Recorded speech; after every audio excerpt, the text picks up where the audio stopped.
So you guys each have handlers. Basically, they're like your agents. They get tips and things like that to where you could be working. You've had some handlers fire you. Basically, they're not working with you guys anymore. Individually, you guys have had your troubles. So you find yourself in the Kowloon City district of Hong Kong. Oh boy. So it's at night. I got a little bit of stuff to read for you here. We got another thing to share too. A little street view. Wow, is that what it looks like now? Crazy, huh? Crazy. They actually tore down all the walled city part, but this the Phobiaverse has a combination of both the Kowloon City plus all the other stuff being built up around it. And here's a tourist map for you guys, just to have some little extra flavor. So you've been holding on to a flyer. You've been holding on to a flyer for a week ever since the Hong Kong-based recruiter met you in person. The man was noteworthy only in that he seemed much younger than a recruiter should, and that he looked like he belonged to one of the local neighborhoods. Chinese, dark hair cut in bangs across a heavy unibrow. The rest of the man's features were hidden by a black fabric hospital mask. Your handler gave you a place and a time to wait, and this young man was prompt. The man gave you this flyer before vanishing back into the crowded evening streets. The flyer appears to be in the style of an underground rave advertisement, in that it lists an address, date, and time. The words "Dog Wanted," written in Chinese, is not just a strange request, but in your business you recognize the slur used for those who serve in your occupation of freelance industrial spy work. This early morning, a small group of your kind seem to be loitering around the address listed. They too are holding identical flyers and are scanning the crowd and each other, looking for trouble. A taxicab pulls to a stop at the curb, and a loudly dressed man smelling strongly of poppies gets out of the driver's seat. He holds up a copy of the flyer and says loudly in accented French, "I am looking for dogs. Are there any dogs looking for a party?" The taxi driver seems to be looking to see if you can recognize anyone who might be holding a flyer. Also, please feel free to describe your characters at this point to each other and give an official opening description for all parties participating. And and your two characters. Okay, so Dead Hand starts fiddling around with one of his pockets on his chest. Dead Hand is a pretty middle-aged man, white beard, white hair, red cap. Looks like a hick from the East Texas, which is where he's from. You'd say he's probably a lot younger than his hair colored to, he's definitely eyes. younger than his hair gives on. It comes from stress because, he deals with explosives from time to time. He's a bit paranoid and can be fidgety. So he's sitting there looking through his pockets, trying to remember which pocket the flyer is in, and then handily pulls it out and says, "Hey, I guess you can call me a dog," in a somewhat Texas accent. The man nods in your direction. He motions you to his taxi. "Hi, I'm Han," he says in French, accented with Chinese. "You go to party, right?" "Yeah, I love to party," I say in English. "No, you go to party, yeah?" "Oui," I say in French. "If you want the other party, you can find that there too, I'm sure." "Who else? Looking for dogs? Are any dogs looking for a party? Whoa, whoa, whoa, whoa! Looking for dogs!" You hear a booming laugh. It calls out Dead Hand from a booming laugh from this big, Middle Eastern looking guy. He has a bandana on, a big beard. It's not, the traditional ultra-Orthodox type Muslim. It's not, but he's definitely a big Muslim guy. He comes over and says, "Dead Hand, you're on this job too?" he says as he pulls out the invitation and speaks to French to the well-dressed poppy man. "I'm your driver. Who else? Who else here looking for more dogs? Supposed to be more than two!" Triage will step forward and, in fluent Quebecois French, introduces himself and says, "Hey, you looking for a combat medic?" "I am not the one looking. I am not the one hiring. I am driver." "All right, I'm in." He shows the flyer. Good old Triage. So he is lightly bearded, bordering on just stubble. He's got a kind of a mariner cap, or a toque, as we say in Canada, and he's wearing his standard fatigues that he just seems to live in, but he's not wearing like his webbing and vest and everything, but he's got one of those big duffel bags at his side that is clearly well used. Han introduces himself to you, and he grabs your bag and puts it in the trunk. Second taxi pulls up behind Hans, and another cab comes out. He's like, "Ha! My name Chang Wei. I'm fastest driver. You guys going to party? Are you dogs?" And Han's like, Chan. Chan's like, "Don't get no angry, Han. I hired for job too. Looking for dogs. We go real fast, real cheap." A bear of a man walks up and says, "I could use a fast driver," in Texas drawl English. Very good. My name Chang Wei. I drive fast. Chang Wei cheap. Good to know. Can I put my bag in? Oh, yes, sir. Yes, sir. Sorry, sir. Let me get your bag, sir. He grabs your bag and he struggles with it. Hey! About 80 pounds. You carry bricks in here. I know. My wife carries bricks in her purse. Yeah, it's bricks. Lots and lots of bricks. I could tell. He puts it in the trunk.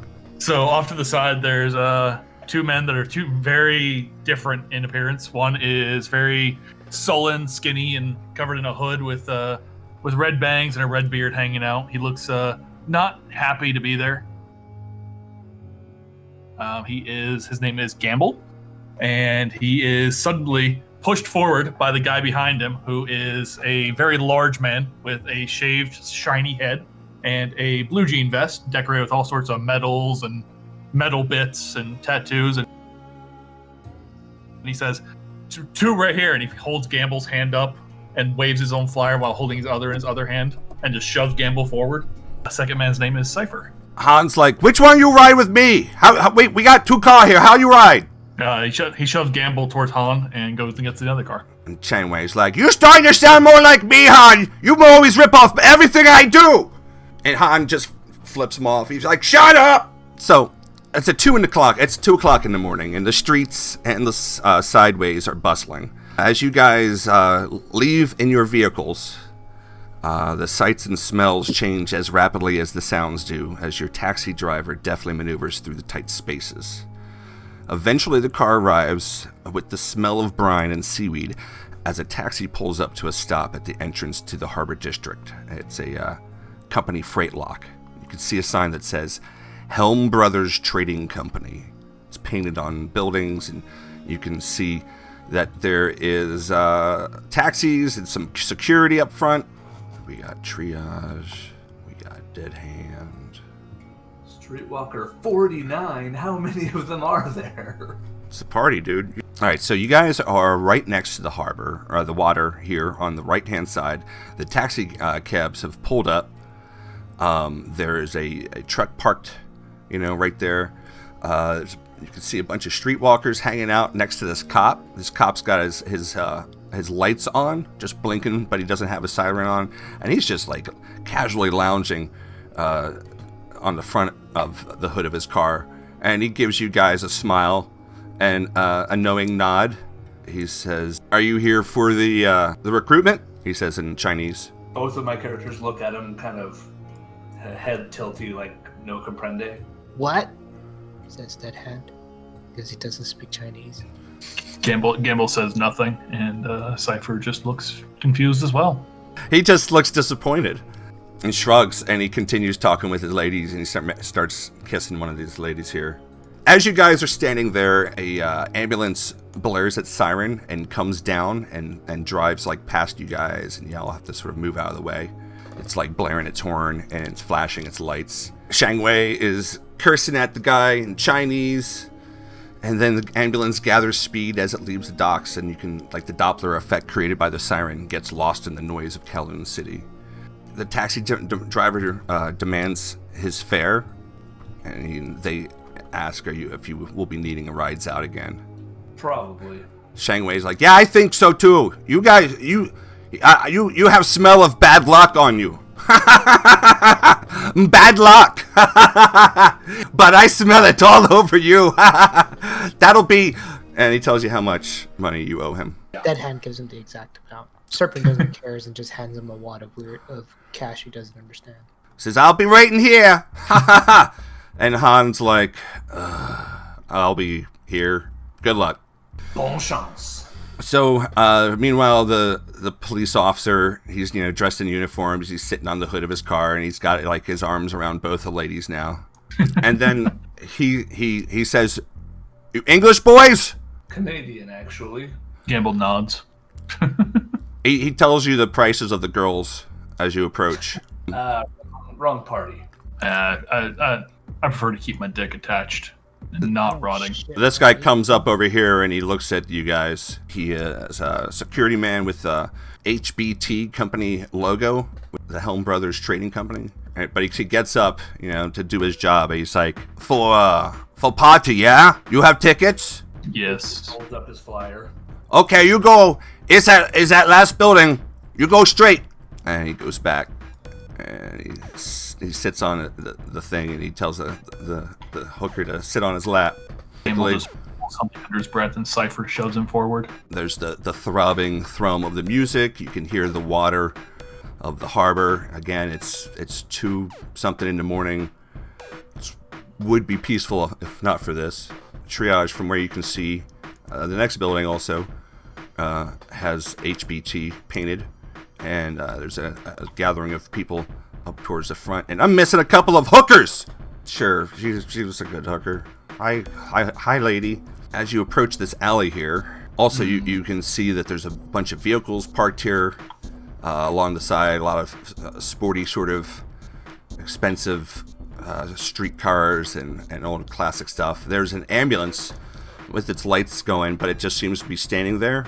And the paramedics are just this one's parked here with its rear doors open, and the crew just seems to be enjoying a cigarette at the moment. They sort of like look over at you, give an uninterested look, and then back to whatever conversation that they were having. Seems like they'll have interesting entertainment here. So as Gamble approaches and the rest of you join, there seems to be a little bit of a situation. There is a security specialist and a mercenary. The one guy says, "Are you fucking kidding me, Doug?" And then Doug says, "I'm not. You're not welcome here, asshole. You're not welcome anywhere. The quicker you drink yourself to death, the better off we'll all be." And then this other man, he says, "Or do you need us to help you along, Mr. Blackwood?" Blackwood looks back at the guy, and then he looks over at the group.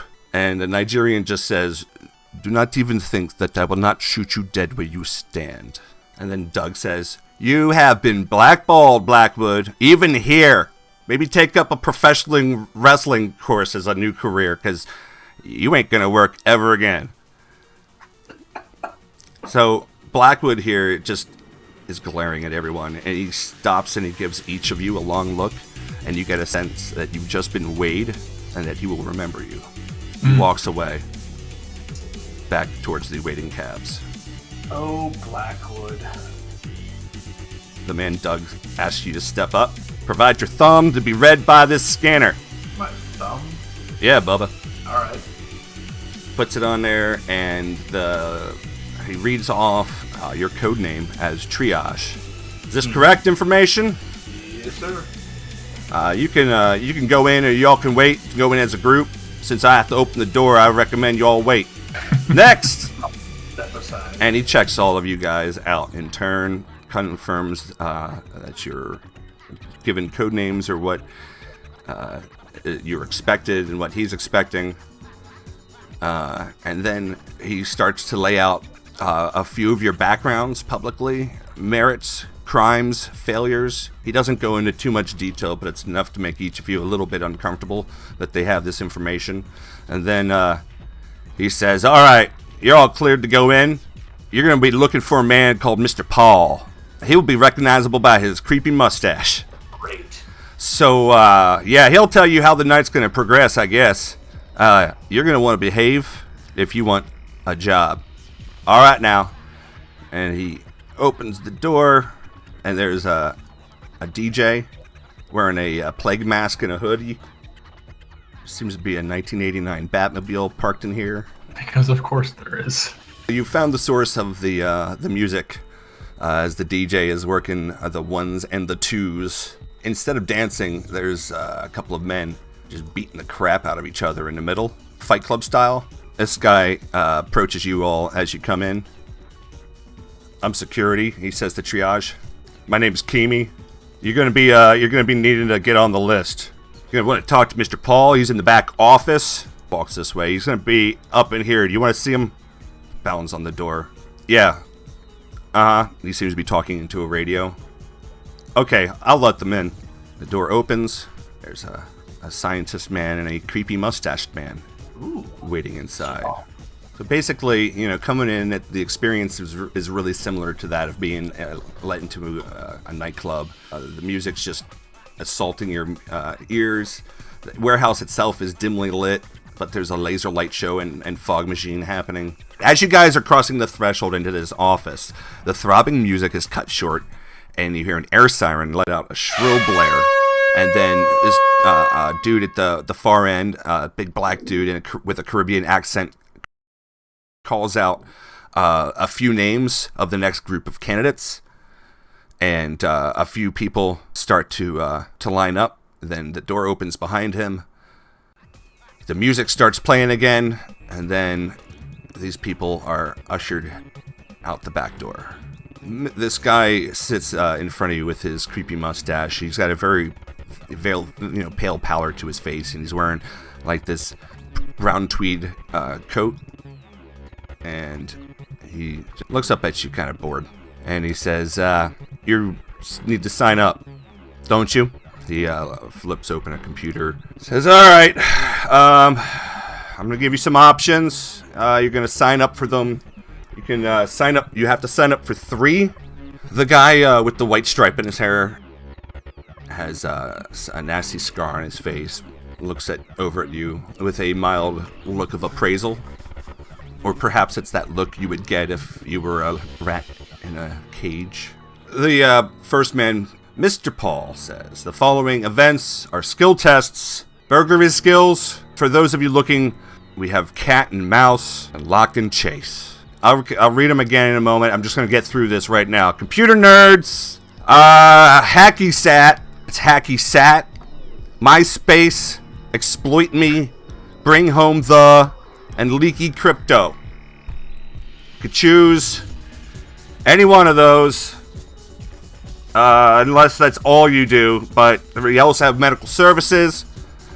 You can sign up for We've Sprung a Leak, What Smells Like Hot Dogs, Biohazard County, and Pick Your Poison. Firearms. I'm sure most of you are carrying firearms. You know how to shoot things.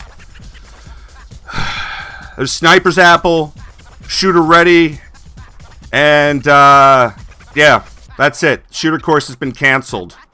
Nope, it says the shooter course has been turned into the Shooter Ready course. Whatever. There's 2 options, snipers and shooters. And he motions towards the window behind where Cypher is standing, and you can see out into the club behind you as these guys are still beating the crap out of each other with mixed martial arts style. There's a big heavy-set dude versus like a swarthy... smaller guy with a gnarly looking scar across his eye. And you can, if you fight, you can play grab ass or fight club. Grab ass is wrestling, in case you didn't know. Fantastic. Demolitions, boombox, that's it. Points are going to be tallied, and the surviving candidates are free to wait inside the warehouse once you have been called. Can we sign up for the same one more than once? No. Cypher loses. Fight Club. Fight Club. And walks outside. So I'm gonna put Big D down for Sniper's Apple also. Unless there's like a driving course. No. All right, I'll try to snipe. I could also. Well, let's see what else is there. You could fight. Okay. Yeah. He'll go for shooting and blowing shit up too. Okay, shooting. As you hear that, or as you sign up for demolitions, you hear an explosion from another building nearby. Maybe. No one really seems to be bothered though. The what? As in, he knew what caused that explosion. I mean, it sounded like an explosion, probably C4 block sized.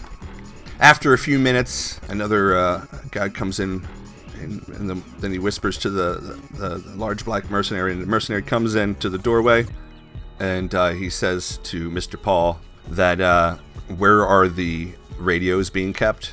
And Mr. Paul rolls his eyes. He's like, the storage room on the end. We haven't moved them, Barbados. And dude's like, yes, my bad, sir. And he goes, and then he comes back out, and he's carrying what appears to be a 1980s boombox. And he goes to the door, and he passes it out, and he goes back to his job. Dead Hand, you have signed up for MySpace and Boombox.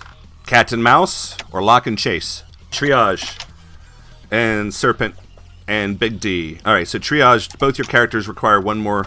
There's burglary skills, computer nerds, medical services, fisticuffs, and beat 'em ups, but you're going to do grab ass, and there's demolitions.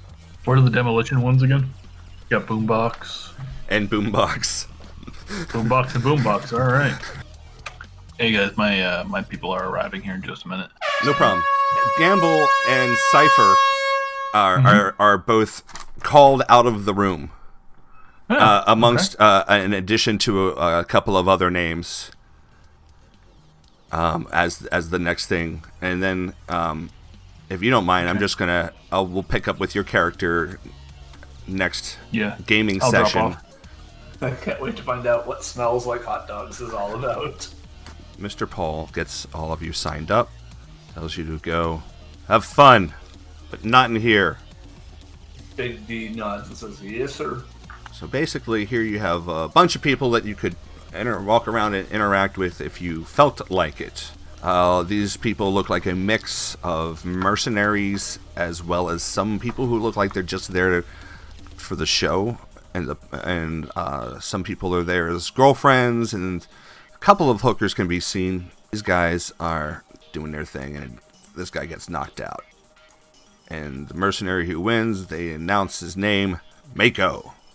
And he goes to cool off. Another fight gets queued up. So this building here is obviously its warehouse, and it has echoes, has a like a metal roof, and it just sort of rattles a little bit with the bass. And as you look around, you can see that there's a variety of sports cars. Some people talking amongst themselves in different social groups. They're all roughly here for the same reason that you guys are here. I feel like if I start talking, that Serpent and Dead Hand will start talking to each other. Okay. Starting with Dead Hand telling Serpent, you know, you made my life a living fucking hell. And Serpent just booming laughing. But that made it interesting though. Dead Hand is shaking his head at him. Wait, why is the sleazy guy a chick? What? Down beside the operative with long red hair. God damn it, it's not supposed to be. So yeah, there's a sleazy looking operative lady who's in really good shape. She's quite fit. And there's an operative with bright red long hair. And the two of them, he's just sitting on the front of this Lamborghini and talking to each other. I need you guys to give me listen checks. Alright, so as triage, you can hear the blonde-haired guy, the chick next to him. They seem to be muttering to each other about some sort of island. So I mean, they're talking over the music, Yeah. right? So it's not too hard. Basically, like the blonde guy says to the girl that he thinks that the island is a Bermuda Triangle, but just like Polynesian. And then she's like, I don't know about that, but I've heard that there's a poisonous gas that's created by the plant that intoxicates and then suffocates everybody that goes to the island. And then Big D watching the fight, and the streetwalker is talking to Mako about, like, I hear this place is dangerous, you know, if you get to go, like, what are you gonna get in, you know? And he says, He's pretty sure that black magic rituals have created a portal to hell and that demons have escaped and killed everybody. You know, he could probably handle it, though. You know, he's a really good fighter, and, you know, he's got a few extra tricks up his sleeve as he gives her a wink, and she seems to be like, oh, this is great. I'm being paid for this. Big D just bursts out laughing and says, black magic. What do you know? And she's like, I don't know. Sounds fine to me. What's this about an island? The island. This is a mission to go to an island. You haven't heard? Nah, man, no one tells me nothing. Yeah, it's an island out in the, I don't know, South Pacific or something. I don't know. Black magic, demons. That's what I've been told. I mean, I don't necessarily think that it's hell, but I've seen a lot of things that could be equivalent to that. So whatever, it's all the same to me. So, are these demons bulletproof? You got me. I'm gonna tear them apart with my bare hands if I have to. Cool. And as you're looking at this guy, something just seems weird about his eyes. Like, he's got this really large, like, crazy jagged scar running down his face across his right eye and down his cheek. He's got eyes that don't necessarily seem normal. So it's possible he's wearing contact lenses. They seem to be red. They're not glowing or anything. There's a weird sort of slit look to his eye. But that's what happens. Yeah.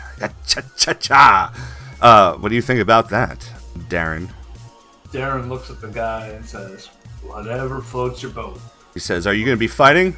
Oh, yeah. Oh, good luck. You're going to have to rank higher than me if you want to go. This guy is just under 6 foot, but he's like, it looks like he keeps ropes under his flesh instead of muscle. Solid. Mm-hmm. He says, well, we'll find out. I didn't catch your name. I'm Mako. Big D.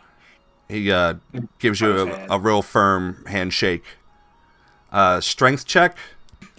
You were expecting him to like just squeeze the fuck out of you, and he didn't do that. And you kind of did it to him, and you almost, I don't know if he feels like a douche for doing it or not, but it's what happens. He gives you a nod, and he goes back. And this chick here says, honey, my name's Peaches. What you doing tonight? Big D looks at her and then just kind of ignores her. Keeps looking at Mako. Hey, don't ignore me. I might just happen to be your teammate. I'm a hacker.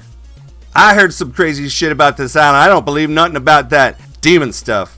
What I done have heard is, I heard that the island was actually sabotaged by an angry hacker who thought that they could escape with an embryonic specimen, but was killed and turned by a specimen that he freed as a distraction. Big D turns away and says, sorry, lady. You ain't my type. And you ain't my type either, honky. He goes back to looking at the fight. All right, and then Dead Hand, you overheard from Fatal, actually around the corner there. Fatal was saying something. He was saying it to the Haitian mercenary next to him. It seems that two of them talking about guns and stuff earlier, very similar sniper rifles, but then they started talking about the rumor mill, so to speak. What Fatal is saying, that it's been alien tech that's been captured by the French government and turned over the SEAL Corps to reverse engineer. And the Haitian mercenary is like, you think it was aliens that killed everyone who've come to retrieve it? He just shrugs. He's like, I don't know. I've heard so many different stories. Overhearing this, glances over at Serpent and says, man, sounds like a shit job. Serpent just shrugs. And then they move over to this clearing. Yeah, these people are looking at the cars too. And the girl says to you, so what do you think this is all about? With this island? Is it as deadly as they're saying? Or do you think that's just a bunch of hogwash? The guy with red hair just stands there silently watching you guys. I mean, I reckon since whatever, looking at who they're trying to hire, that somebody messed up and is dangerous as hell, and they probably want to take something out of it. That's usually, snatch and grab job. The usual. The guy with the red hair just says, that this is the bottom of barrel thing, and this is a dead end job. But I've heard that a meteorite struck the island and wiped it out. So if they're just going to pay us to go over, see that there's no island left, and come back. Meanwhile, dead end, give me a streetwise check. Tower? Yeah.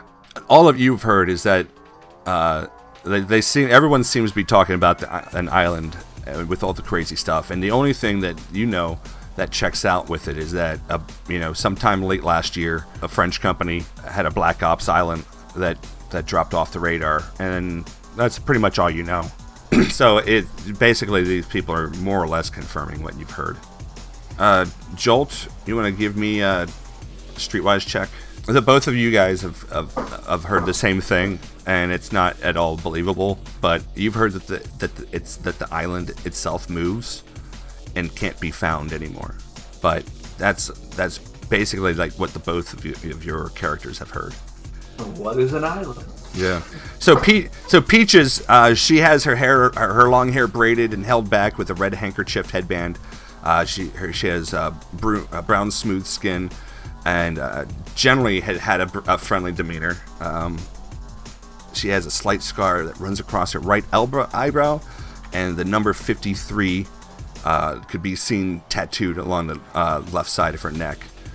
And she comes down here and approaches Dead Hand and this group, and she says, I hear you talking about the island now.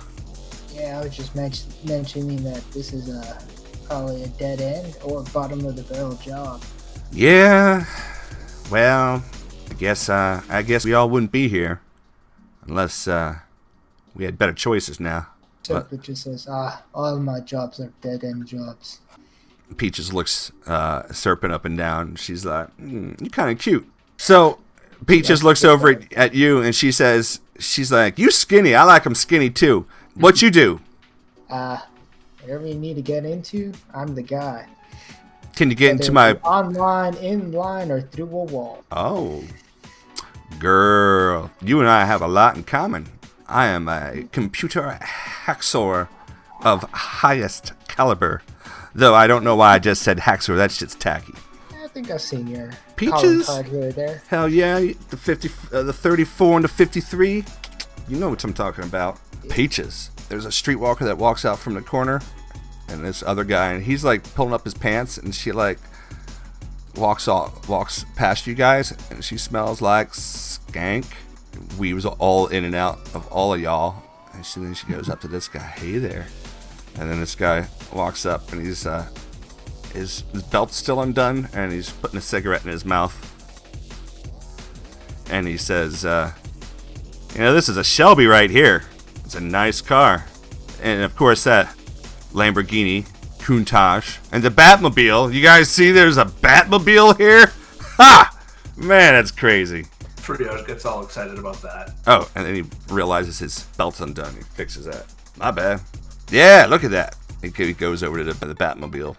Too bad there's ain't never another Batman movie after that first one with Michael Keaton. Triage laughs. Yeah, it'd be a shame if they made some bad movies. Well, that company went tits up.